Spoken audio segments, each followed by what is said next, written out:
नमस्कार दोस्तों, मेरा नाम है अंकित और आज मैं आप सभी को क्लास 10th एनसीईआरटी मैथमेटिक्स का लेसन नंबर 12 पॉलिनोमियल्स का एक्सरसाइज 2.2 कंप्लीट सॉल्व करवाने जा रहा हूँ। तो चलिए दोस्तों, आप सभी का स्वागत है मेरे इस यूट्यूब चैनल में। चलिए वीडियो शुरू करते हैं।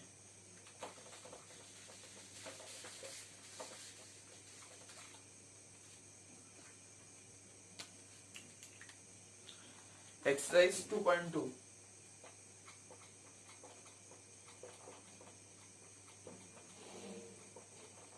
Exercise 2.2 question number 1। यहाँ हमें पूछा है find zeros and verify all the relations. तो हमने पिछले वीडियो में जो रिलेशंस देखे थे क्वाड्रेटिक पॉलिनोमियल के, sum of zero, product of zero, इन सब को हमें रिलेशन वेरीफाई करना है। लेकिन उससे पहले हमें जो क्वेश्चंस दिए गए हैं उनका हमें जीरोस फाइंड करने हैं। तो फर्स्ट क्वेश्चन है x square minus 2x minus 8। पहले तो हमें इसका जीरो निकालना है, उसके बाद वो जो दोनों रिलेशंस थे क्वाड्रेटिक पॉलिनोमियल के वो हमें वेरीफाई करने हैं। तो ठीक है, इसका जीरो निकालते हैं। मैंने आपको कहा था किसी भी पॉलिनोमियल का आपको जीरो निकालने कहा जाए तो आप तुरंत उसको इक्वल टू जीरो कर दीजिए। तो ये कर देते हैं X square minus 2x minus 8 equal to zero. अभी मिडिल टर्म स्प्लिटिंग का खेल है। मिडिल टर्म स्प्लिटिंग देखिए, हमें क्या चाहिए, 1 इंटू माइनस 8, यानी कि हमें आंसर माइनस 8 चाहिए। आंसर माइनस 8 चाहिए। अगर हम ऐसा कर ले -4 इंटू प्लस 2 कर ले तो आंसर हमें -8 मिल रहा है। और -4 प्लस -4 प्लस 2, -4 और प्लस 2 को ऐड कर लेते हैं तो आंसर आ रहा है -2। ये देखिए दोस्तों, हमें मल्टीप्लिकेशन -8 चाहिए था और एडिशन या सब्ट्रैक्शन में -2, तो हमें आंसर आ गया है। यानी कि हमें ये दोनों टर्म्स चाहिए, -4 और 2। चलिए, तो मैं इसे मिटा देता हूँ और यहाँ पे हम सॉल्व करते हैं। हमें -4 और 2 चाहिए। ठीक है दोस्तों, देखिए X square minus 4x plus 2x minus 8 equal to 0। अब आप देख पा रहे होंगे मैं x और एक्स स्क्वायर और 4x में से x कॉमन निकाल लेता हूँ, तो ये हो जाएगा x माइनस 4, और यहाँ से 2 कॉमन निकाल लेता हूँ, ये हो जाएगा x minus 4 equal to 0। x minus 4 common ले लीजिए बाहर और ये x प्लस 2 इक्वल टू 0। अब आपको मैंने जीरो निकालने के लिए कहा है कि दोनों ब्रैकेट को इक्वल टू 0 कर दीजिए। तो x माइनस 4 इक्वल टू 0 और x plus 2 equal to 0, x equal to plus 4, x equal to minus 2। यानी कि देखिए दोस्तों, हमने अल्फा निकाला है +4, बीटा निकाला है -2। अब कोई बच्चा इसे उल्टा भी कर सकता है, यानी कि वो अल्फा को -2, बीटा को 4 लिख सकता है। तो ये तो उसकी खुद की मर्जी है। तो ये देखिए, हमने इसका जीरोस निकाल लिए। अब हमें बोला था हमें जो दोनों रिलेशंस होते हैं, sum of zero, product of zero, को वेरीफाई करना है। तो पहले तो मैं फॉर्मूला लिख देता हूँ ताकि वो हर क्वेश्चन में काम आए। सम ऑफ जीरोस, पिछले वीडियो में मैंने आपको इसे याद करने का कुछ तरीके बताए थे। सम ऑफ जीरोस का फॉर्मूला बताया था मैंने आपको, minus coefficient of x upon coefficient of x square. आपको ये तो टेंशन लेनी ही नहीं है क्वाड्रेटिक या क्यूबिक पॉलिनोमियल में कि डिनोमिनेटर क्या होगा।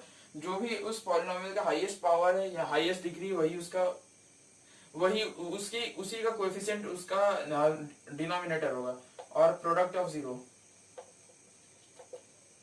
ऑफ जीरोस का फॉर्मूला है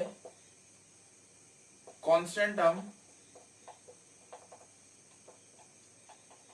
upon coefficient of x square.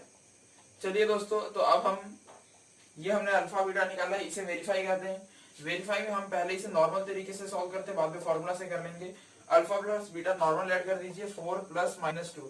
मैं भी इसमें कुछ फॉर्मूला यूज नहीं कर रहा हूँ, तो ये हो जाएगा 4 माइनस 2 2। अब मैं इसे फॉर्मूले की तरह हेल्प से करूंगा। फॉर्मूले के हेल्प के लिए हमें माइनस चाहिए, कोएफिशिएंट ऑफ एक्स का कोएफिशिएंट है -2, यानी कि -2 upon coefficient of x square का कोएफिशिएंट है 1। ये देखिए 2/1 2। ये देखिए दोस्तों, जो मैंने नॉर्मल एडिशन से किया वो आया 2, और जो मैंने फॉर्मूला से किया वो भी आया 2, मतलब ये वेरीफाइड है। अब प्रोडक्ट निकालता हूँ, प्रोडक्ट ऑफ जीरो में यहाँ से निकालता हूँ, तो ये हो जाएगा 4 इंटू -2 यानी कि -8। अब मैं वहां फॉर्मूला से निकालूंगा, तो फॉर्मूला में कांस्टेंट टर्म क्या है, -8 है, कांस्टेंट टर्म यानी कि उसके साथ कोई वेरिएबल नहीं हो, तो ये वेरिएबल नहीं है -8 upon coefficient of x square, coefficient of x square 1, answer है -8। ये देखिए दोस्तों बहुत ही आसानी तरीके से वेरीफाइड हो चुका है। ये बहुत सिंपल है, बस आपको मिडल टर्म स्प्लिटिंग से एक अल्फा बीटा निकालना है और बाद में फिर आप यहाँ से नॉर्मल सॉल्व कीजिए, बाद में फॉर्मूले से सॉल्व कीजिए और अपने आप वेरीफाइड हो जाएगा। चलिए दोस्तों आप इसे जल्दी से नोट डाउन कर लीजिए। ऐसे लगभग एनसीईआरटी में 6 क्वेश्चन है। चलिए आप जल्दी से नोट डाउन कर लीजिए। मैं ये फॉर्मूले दोनों नहीं मिटाने वाला हूँ क्योंकि अभी हमें कंटिन्यू काम आएंगे। चलिए दोस्तों अब मैं बोर्ड साफ कर देता हूँ।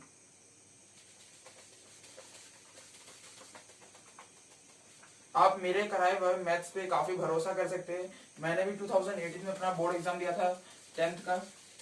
उससे मेरे 10th में कितने 94 मार्क्स आए थे 100 में से।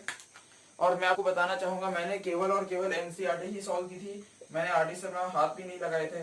साल के शुरुआत में मैंने कुछ थोड़े बहुत क्वेश्चंस उसमें किए थे जैसे कि रियल नंबर पॉलिनोमियल्स, लेकिन उसके बाद मुझे लगा कि मतलब एनसीईआरटी आरटी सर इतनी ज्यादा वास्ट है कि मैं नहीं कर पाऊंगा। फिर मैंने एनसीईआरटी को लगभग 12 से 13 बार किया था एक एक क्वेश्चन, और उसके बाद मेरा 94 आया था। वैसे 98 आ सकता था लेकिन मैंने एक वर्ड प्रॉब्लम गलत कर दिया इसलिए 94 आ गया। चलिए अब सेकंड क्वेश्चन की ओर बढ़ते हैं। सेकंड क्वेश्चन है 4x square minus 4x plus 1। हमें इसके भी जीरोस निकालने हैं और जीरोस निकालने के बाद फिर हमें वेरीफाई करना है दोनों रिलेशन। जीरोस निकालने के लिए आप समझ गए मैं क्या करने वाला हूँ। जीरोस निकालने के लिए बस आप इसे इक्वल टू इस पॉलिनोमियल का इक्वल टू 0 कर दीजिए। अब मिडिल टर्म स्प्लिटिंग, अब हमें देखिए 4 इंटू 1 यानी कि हमें आंसर 4 चाहिए। मैं क्या करता हूँ -2 इंटू -2 ले लेता हूँ, आंसर आ गया 4 और -2 -4। ये देखिए मुझे मिडिल टर्म -4 चाहिए और मल्टीप्लिकेशन में 4 चाहिए यानी कि आंसर आ रहा है -2 और -2। तो मिडिल टर्म स्प्लिट कर देते हैं। 4x square -2x plus 1 equal to 0। इसमें से 2x कॉमन निकल जाएगा 2x, तो यहाँ बचेगा 2x माइनस 1। अब यहाँ से हम 1 कॉमन निकाल देते हैं 2x माइनस 1।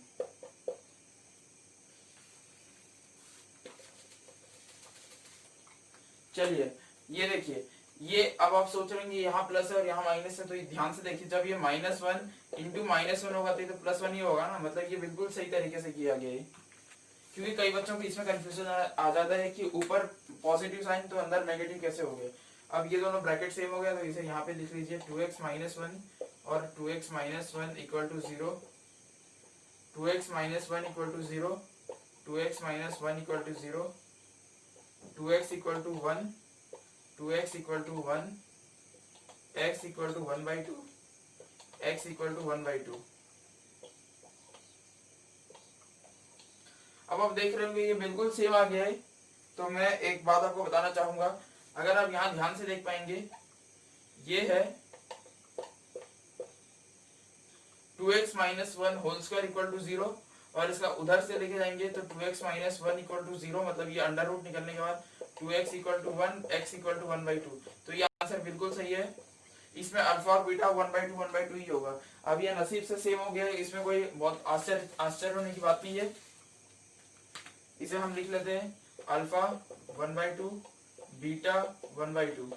अब मैं सम ऑफ 0 निकालता हूँ, सम यानी कि मैं नॉर्मल करके निकालता हूँ पहले तो नॉर्मल एडिशन कर दीजिए 1/2 प्लस 1/2 2/2 यानी कि आंसर 1 है। अब मैं इसे फॉर्मूले से निकालता हूँ। फॉर्मूले में क्या है minus coefficient of x, x का कोएफिशिएंट क्या है -4 है, upon coefficient of x square, coefficient of x square क्या है 4 है, या 4/4 1 बिल्कुल मैच हो गया अपने आप। मतलब मैंने नॉर्मल एडिशन करके निकाला और बाद में मैंने फॉर्मूले से निकाला। अब मैं प्रोडक्ट निकालता हूँ, प्रोडक्ट हो जाएगा 1/2 इंटू 1/2 यानी कि 1/4। अब मैं इसे फॉर्मूला से निकालता हूँ। फॉर्मूला क्या है कांस्टेंट टर्म यानी कि वेरिएबल के बिना, तो 1 upon coefficient of x square का कोएफिशिएंट है 4। ये देखिए दोस्तों अपने आप ही वेरीफाइड हो गया। ये बिल्कुल सिंपल क्वेश्चन था, इसमें कोई आपको भी दिक्कत नहीं होनी चाहिए। नॉर्मल तरीके से मिडिल टर्म स्प्लिट कीजिए और बाद में फिर दोनों ब्रैकेट को अलग अलग सॉल्व कीजिए, अल्फा बीटा निकालिए और अल्फा बीटा से आप नॉर्मल एडिशन कर दीजिए, बाद में आप सम ऑफ 0 फॉर्मूले से निकालिए और वैसे प्रोडक्ट ऑफ 0 आप नॉर्मल कर दीजिए, बाद में प्रोडक्ट ऑफ 0 फॉर्मूले से निकालिए, आपका अपना वेरीफाइड हो जाएगा आंसर। चलिए अब हम आगे बढ़ते हैं। अभी इसी टाइप के 6 क्वेश्चन है, तो आप एक दो के बाद फ्लुएंट हो जाएंगे। चलिए दोस्तों,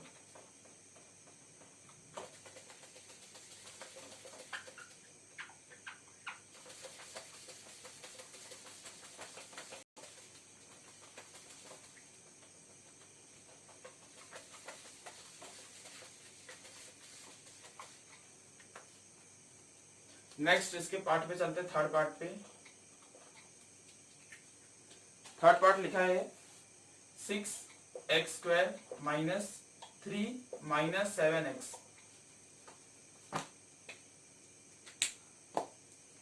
चलिए इसे सॉल्व करते हैं। इसका भी हमें जीरो निकालना है इस पॉलिनोमियल का। तो पहले तो इसे पॉलिनोमियल की तरह लिख लीजिए। अब देखिए ये क्वाड्रेटिक पॉलिनोमियल है, और क्वाड्रेटिक पॉलिनोमियल ऐसे लिखा जाता है ax² plus bx plus c।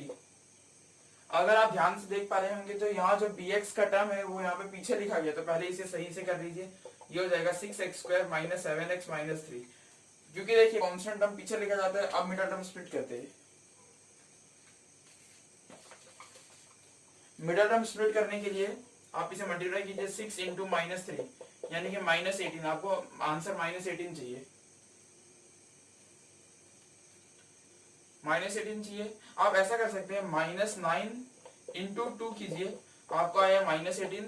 आप माइनस 9 प्लस 2 कीजिए, आपको आया माइनस 7। ये देखिए आपको मिडल टर्म माइनस 7 चाहिए, मिल गया। आपको मल्टीप्लीकेशन के माइनस 18 चाहिए, मिल गया। यानी कि आपका ये दोनों नंबर है माइनस 9 और 2। तो यहाँ पे लिख लीजिए 6x² minus 9x minus 2x, sorry plus 2x, यहाँ प्लस है, माइनस 3 इक्वल टू 0।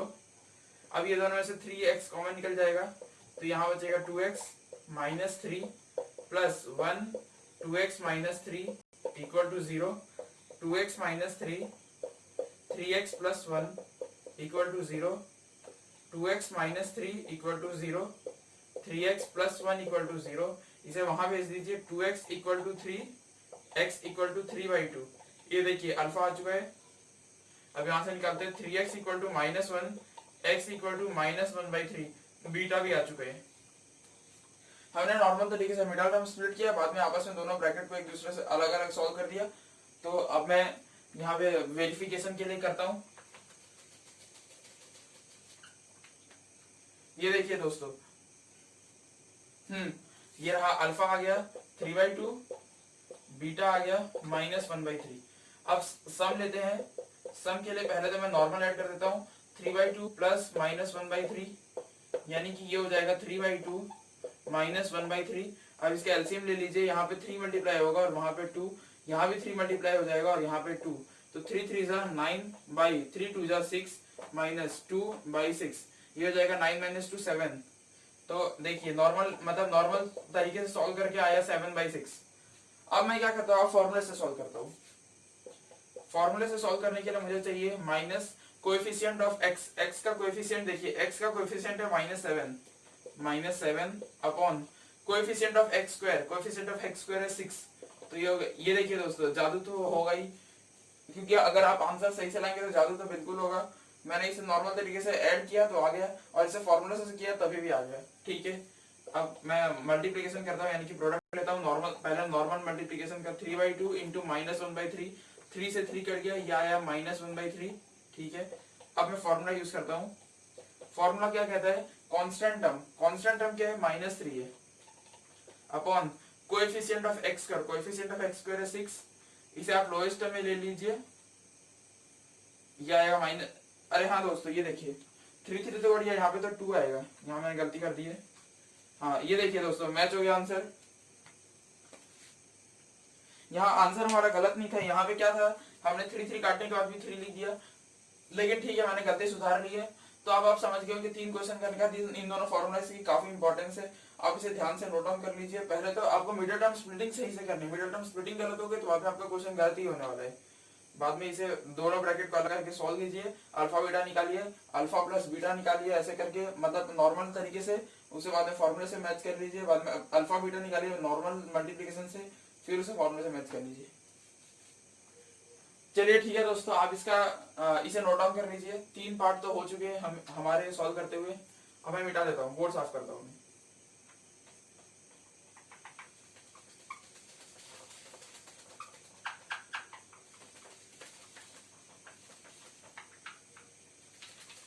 अभी रात के कुछ 10:30 बज रहे हैं, लेकिन फिर भी मुझे नींद नहीं आ रही है। मैं सोच रहा था एक वीडियो बना देता हूँ।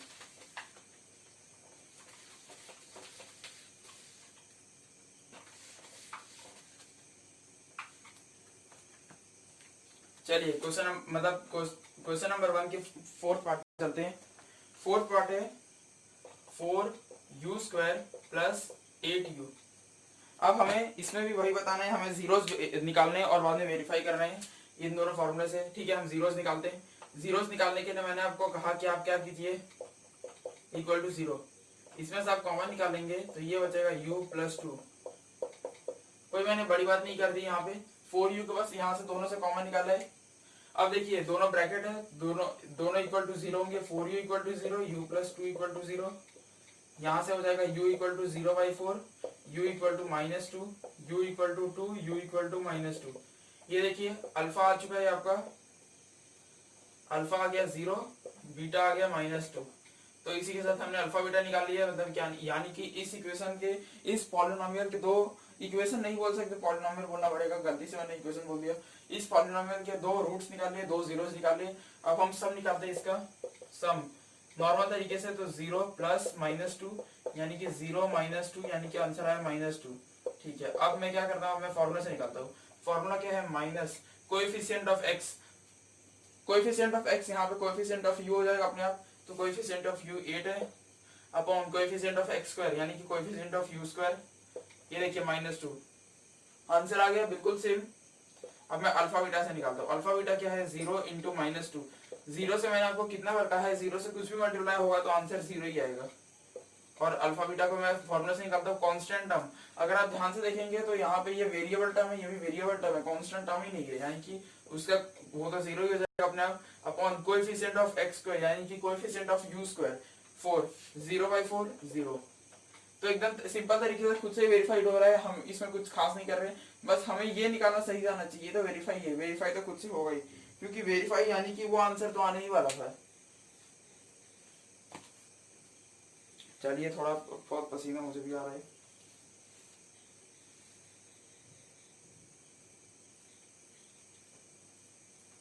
चलिए आप इसे लिख चुके होंगे। ये बहुत सिंपल तरीके से बस मैंने कॉमन निकाला है और बाद में ये सब कर दिया प्रोसेस। चलिए दोस्तों मैं मिटा देता हूँ। अब फिफ्थ पार्ट की ओर बढ़ते हैं।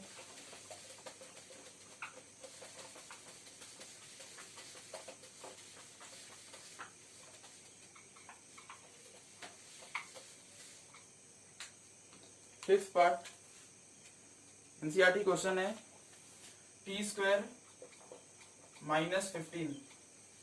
ठीक है, अब हमें इसके जीरोस निकालने हैं इस पॉलिनोमियल के, और बाद में फिर इसके भी वेरिफिकेशन ही करने हैं। अब तक आप समझ चुके हैं कि पॉलिनोमियल के जीरोस कैसे निकाले जाते हैं। इक्वल टू 0 कर दीजिए, इसे 15 को उधर भेज दीजिए, t² इक्वल टू 15। अब इसका रूट निकालिए, और रूट तो पॉजिटिव नेगेटिव कुछ भी हो सकता है, यानी कि t की एक वैल्यू आई √15, t की दूसरी वैल्यू आई -√15, यानी कि अल्फा आ गया √15, बीटा आ गया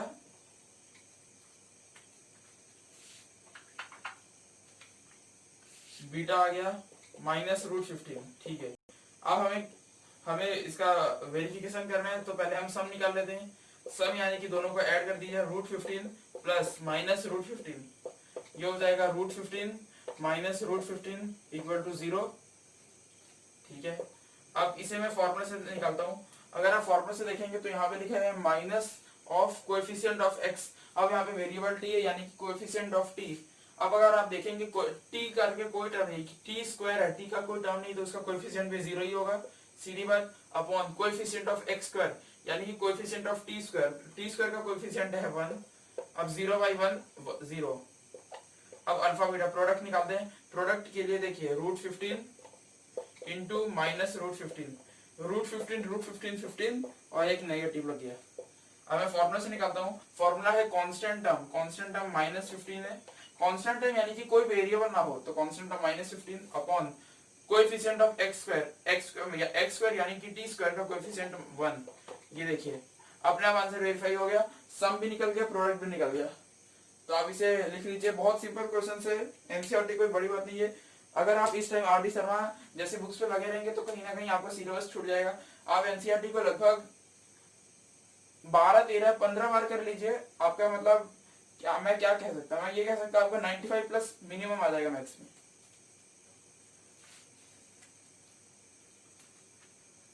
चलिए दोस्तों अब मैं मिटा देता हूँ। और एनसीईआरटी सॉल्व करना कोई बहुत बड़ी बात नहीं है।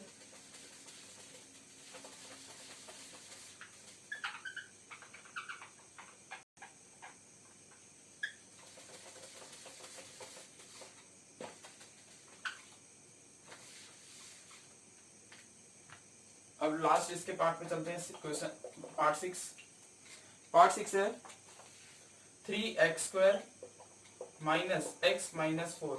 हमें इसको मतलब हमें इस पॉलिनोमियल के मतलब ये जीरोस निकालने हैं, ठीक है, और बाद में वेरीफाई करने हैं। जीरोस निकालने के लिए तो आप एक ही काम कीजिए कि इसे इक्वल टू 0 कर दीजिए, ठीक है। अब देखिए आपको क्या चाहिए, 3 इंटू -4 यानी कि आपको -12 चाहिए, और ऐसे में -1 चाहिए। आप क्या कर सकते हैं,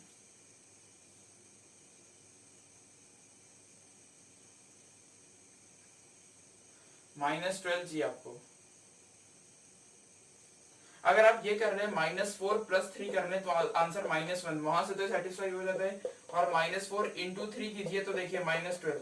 हाँ ये देखिए दोस्तों आंसर आ चुके हैं, -4 और 3 चाहिए आपको, क्योंकि आपको देखिए मिडिल टर्म स्प्लिटिंग में -1 चाहिए आपको, मिल रहा है एडिशन करके, और मल्टीप्लीकेशन से -12, हमें मल्टीप्लीकेशन से -12 चाहिए, यानी कि हमें मिडिल टर्म ऐसे स्प्लिट करना है 3x² - 4x + 3x - 4 = 0। हमें ऐसे स्प्लिट करना है। अभी इसमें से हम x कॉमन निकाल सकते हैं, ये बचेगा 3x - 4, और उसमें से हम 1 कॉमन निकाल लेते हैं, ये बचेगा 3x - 4 = 0। आपको कहीं कंफ्यूजन ना हो, इसलिए मैं थोड़ा ये बोर्ड साफ कर देता हूँ।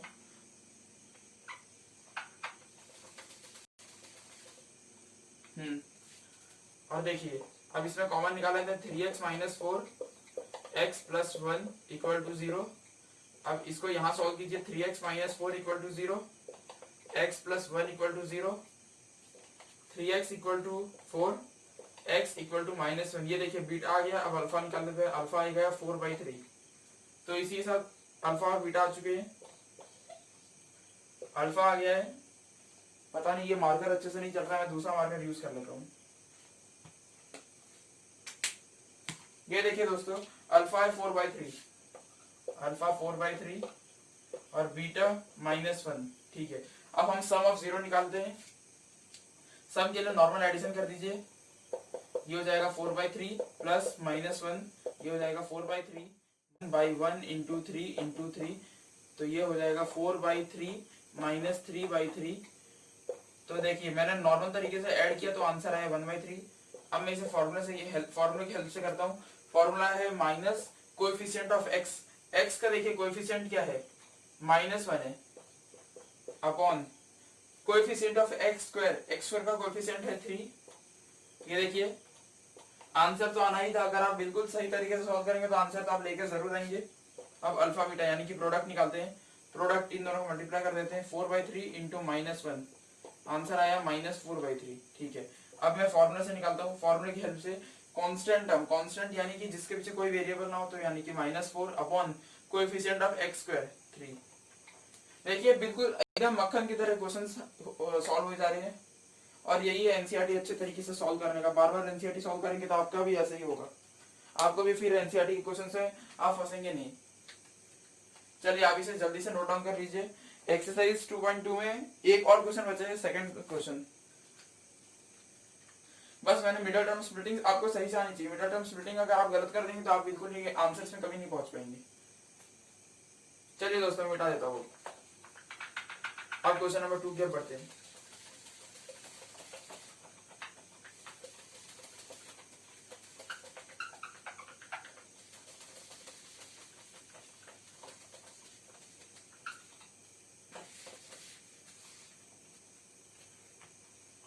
Question number 2 exercise 2.2।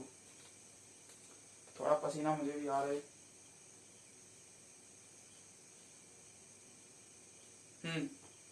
यहाँ लिखा है find quadratic polynomial whose sum of 0 and product of 0। हमें क्वाड्रेटिक पॉलिनोमियल बताना है, यानी कि जो पॉलिनोमियल होता है क्वाड्रेटिक में ऐसा जनरल फॉर्म होता है, हमें यही पूछा है। ठीक है, और इसमें हमें सम ऑफ जीरो दिए गए हैं, यानी कि हमें ये देखिए पहला ये जो जैसा पार्ट है ये, इसमें सम ऑफ जीरो दिया गया है 1/4। अब क्वाड्रेटिक में दो ही जीरो हो सकते मैक्सिमम, और प्रोडक्ट ऑफ जीरो दिया गया है -1। हमसे पूछा है कि हमें इसका जनरल मतलब हमें इसका क्वाड्रेटिक पॉलिनोमियल बताना है। अगर आप ध्यान से देखेंगे तो अल्फा प्लस बीटा क्या होता है, अल्फा प्लस बीटा क्या होता है, minus of coefficient of x, x का कोएफिशिएंट है b upon coefficient of x square, x square का कोएफिशिएंट होता है a, ये होता है सम। और प्रोडक्ट क्या होता है, कांस्टेंट टर्म यानी कि c upon coefficient of x square यानी कि a। ठीक है, तो हमें हर बार ये और ये दिया रहेगा और हमें ये पूरा फॉर्म बताना है। अभी हमें ये 1/4 दिया है और ये -1 दिया है। ठीक है, हम क्या करते हैं, ये देखिए आप ध्यान से देख पा रहे होंगे -b/a हमें 1/4 दिया है, और यहाँ पे a ही डिनोमिनेटर है फिर भी 4 नहीं है, तो मतलब कि यहाँ से 4 कट गया होगा, तो 4 ऊपर नीचे मल्टीप्लाई कर दीजिए। अब देखिए अगर आप कंपेयर करेंगे तो a हो जाएगा 4, b हो जाएगा, आप ध्यान से देखिए -b है 1। ठीक है, तो b हो जाएगा -1, और देखिए c है -4। तो हमने तीनों वैल्यूज निकाली। अब हम जनरल फॉर्म भर देते हैं। a के जगह आप 4 भर दीजिए 4x², और b के जगह प्लस -1x प्लस -4। अब इसके ब्रैकेट्स खोल दीजिए, आंसर आएगा 4x² -1x -4, और आप 1 हटा भी सकते हैं यहाँ से, तो ये आंसर आ गया 4x² -x -4। तो ये हमारा पहला जनरल फॉर्म हो गया, मतलब ये जनरल क्वाड्रेटिक पॉलिनोमियल हो गया। देखिए मैं बिल्कुल एकदम सही तरीके से बताता हूँ, कई टीचर्स काफी अच्छे तरीके से बताते हैं लेकिन वो काफी घुमा देते हैं, मैं घुमाऊंगा नहीं। देखिए आपको अल्फा प्लस बीटा और अल्फा बीटा दिया है, अगर आप इसका जनरल फॉर्म से ध्यान से देखेंगे तो यहाँ पे कुछ था ही नहीं नीचे, जबकि यहाँ 4 था। ये दिखाता है कि यहाँ का जो 4 होगा वो ऊपर भी होगा, तो ये कट के -1 बच रहा है, तो आप नीचे और ऊपर खुद से 4 से मल्टीप्लाई कर दीजिए और बाद में आप इसका कंपेरिजन सही से देखिए। कंपेरिजन काफी जरूरी है, -b है 1 तो b हो गया -1 और c है -4, ऐसे कंपैरिजन काफी जरूरी है। फिर आप जनरल फॉर्म की जगह वैल्यू डाल दीजिए और आंसर आ जाएगा। ये आपका फर्स्ट पार्ट है। चलिए दोस्तों, मार्कर भी गिर गया, अलग सर के भी वीडियोस में उनके मार्कर काफी बार गिरते हैं। चलिए मैं मिटा देता हूँ।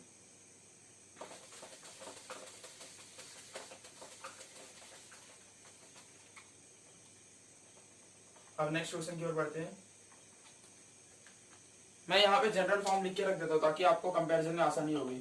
ax² + bx + c। ठीक है, सेकंड पार्ट है, सम दिया है हमें √2 और प्रोडक्ट दिया है 1/3। ठीक है, अब हमें इसको सॉल्व करने हैं। देखिए अगर आप अल्फा प्लस बीटा लिखेंगे तो ये होता है -b/a, इसकी वैल्यू दी गई है √2, और अल्फा बीटा लिखेंगे तो ये हो जाएगा c/a, जिसकी वैल्यू है 1/3। अगर आप फिर से ध्यान से देखेंगे तो यहाँ पे फिर से नीचे का टर्म गायब है, यानी कि यहाँ पे एक 3 होगा तो ऊपर भी एक 3 होगा। अब आप ध्यान से कंपेयर कीजिए तो देखिए a 3 है, अब देखिए c क्या है, c है 1, और -b क्या है 3√2, -b है 3√2, तो b क्या है -3√2। आप इसके जगह जनरल फॉर्म डाल दीजिए, a के जगह 3 डाल दीजिए,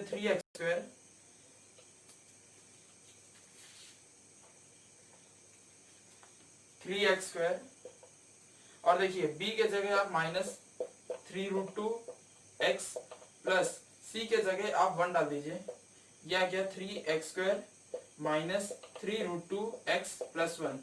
ये देखिए दोस्तों आंसर आ गया। आंसर इसमें कैसे आएगा मैं वापिस से बताता हूँ आपको, आप एक दो क्वेश्चन में फ्लुएंट हो जाएंगे। आप अल्फा प्लस बीटा को मतलब इस क्या बोलते हैं, ये लेटर मतलब वही सिंबॉलिकली लिख दीजिए वहां से देख के, और अल्फा बीटा को लिख दीजिए। अगर आप ध्यान से देखेंगे तो यहाँ पे 3 नहीं था, मैं वापिस आपको दिखाता हूँ, यहाँ पे कोई 3 नहीं था, ये ऐसा था। लेकिन आप ध्यान से देखेंगे नीचे के हिसाब से तो 3 है, यानी कि a तो 3 होगा, लेकिन अगर a 3 है तो ऊपर 3 इसलिए नहीं क्योंकि ये ऊपर भी, जैसे कि आप देखिए b, देखिए -b/a को मैं बताता हूँ कि देखिए माइनस ये ऐसा था अपॉन A3। तो अगर आप इसे काटेंगे तो आपका आंसर तो √2 ही मिलेगा ना। तो आप यहाँ से देखेंगे तो ये √2 है, लेकिन आप यहाँ से देखेंगे तो नीचे भी 3 था, ऊपर भी 3 है। इसलिए मैं कह रहा हूँ कि आप यहाँ से कंपैरिजन ध्यान से कीजिए। कंपैरिजन ध्यान से करने का ये सॉल्यूशन बहुत सिंपल है।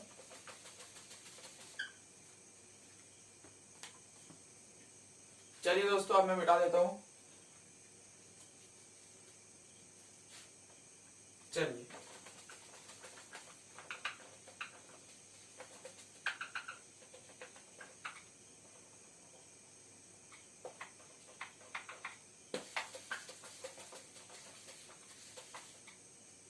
अब नेक्स्ट क्या बोलते हैं, मैंने नंबरिंग रखा है, पिछला क्वेश्चन नहीं दी थी, ये थर्ड क्वेश्चन है।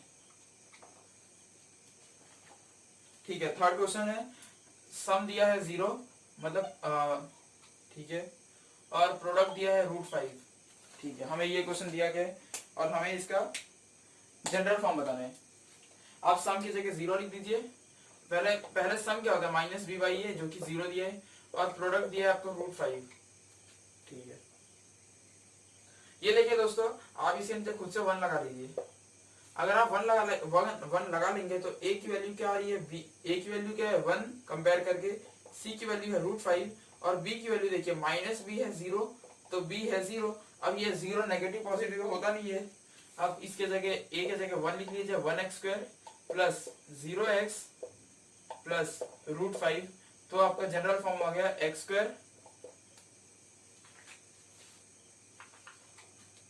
जनरल फॉर्म क्या है आपका, x² प्लस √5, क्योंकि x में जब 0 से मल्टीप्लाई कर देंगे तो इसकी तो वैल्यू खत्म हो गई है। तो आप देख पा रहे हैं कि बहुत सिंपल तरीके से सॉल्व होता है ये इस टाइप के क्वेश्चन। बस आपको कंपैरिजन आना चाहिए, क्योंकि देखिए √5 को मैं √5/1 लिख सकता हूँ, और अगर मैं यहाँ पे 1 लिखूंगा तो ये भी तो a ही है, तो यहाँ पे भी 1 लिखना पड़ेगा। आप इसे ध्यान से कंपेयर करेंगे तो आप भी बिल्कुल सीख जाएंगे। इसमें कोई बहुत बड़ा रॉकेट साइंस नहीं है। चलिए दोस्तों, आप इसे नोट डाउन कर लीजिए थर्ड पार्ट को।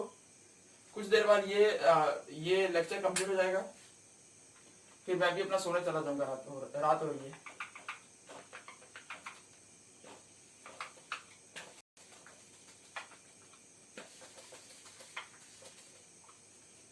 चलिए फोर्थ पार्ट की ओर बढ़ते हैं।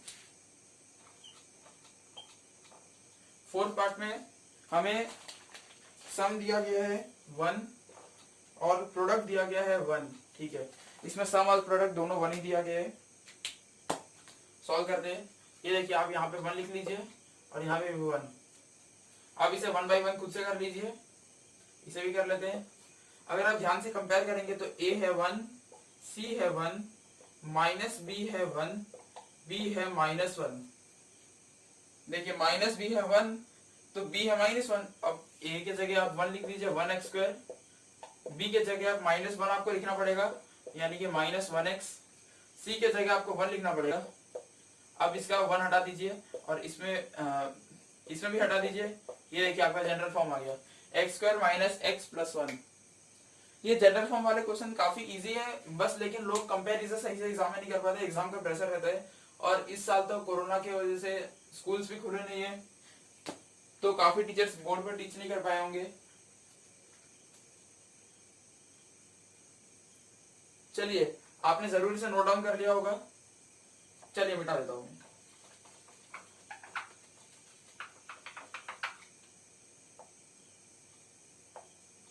अब फिफ्थ पार्ट की ओर बढ़ते हैं हम, यानी कि आप ही, सिर्फ मैं यहाँ पे नहीं हूँ, आप भी देख रहे हैं मुझे।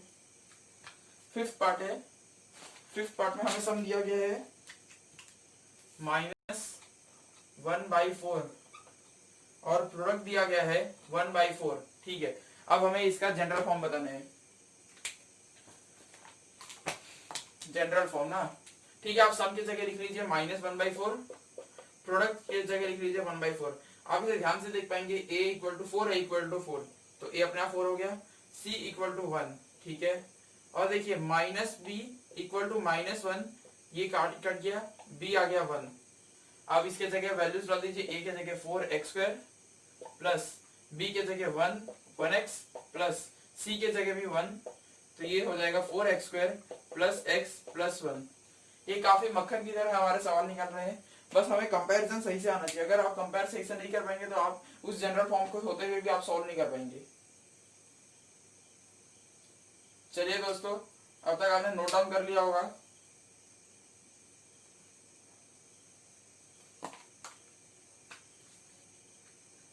ये बहुत सिंपल टाइप के क्वेश्चन है, इसमें कोई बहुत बड़ी बात नहीं है। कंपैरिजन ध्यान से करना चाहिए और आपको जनरल फॉर्म वहां पे साइड में आप लिख के रखिए। ठीक है, अब मैं मिटा देता हूँ।